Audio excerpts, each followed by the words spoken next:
So finally I get a chance to make that first video for my channel to get kind of a mini introductory. It is under construction right now, but I want to see if I can at least post a mini video to get things going.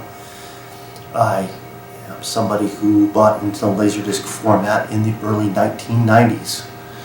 And a longtime friend of mine invited me over to his home, and he showed me the letterbox version of Empire Strikes Back. And with the famous chase sequence through the asteroids, where the Millennium Falcon is getting chased by Imperial Star Destroyers, you can see the shot inside the Millennium Falcon cockpit of all the principals clearly when you see the starfield out in front of them. That had me just sold on the letterbox format and sold on the Laserdisc format. Of course, the picture quality just blew anything away at VHS at the time.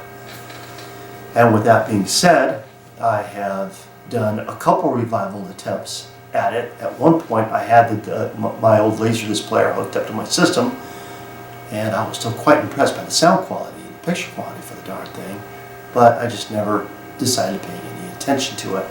And then finally, I've given a massive attempt at reviving and breathing some life into this interesting format that has grandfathered DVDs and Blu-rays with the features that they now have, some of it. But with that being said, my collection has grown recently from a mere 93 discs to now 150. And this has been a combination of scouring eBay and scouring the local stores of getting these discs that I finally have been in search of. And some of these discs were Criterion discs that when they came out were ridiculous, $120 for them. And I just said, no, I'm not going to get that. That's just too much money.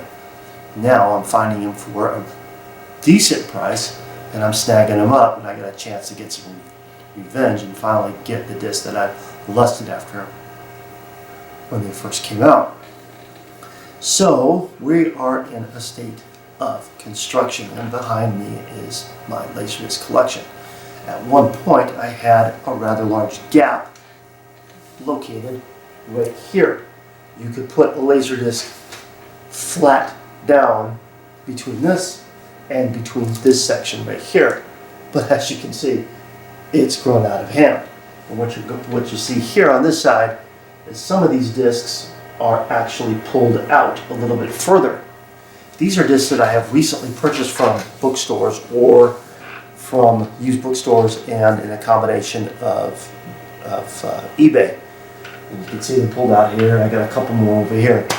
But what's gone into that, and the reason why they are pulled out, is because I have to clean the discs. And this is also a shout out to my fellow Laserdisc aficionados. When you get these things, the first thing you have to do, and you should be doing, is cleaning the Laserdiscs.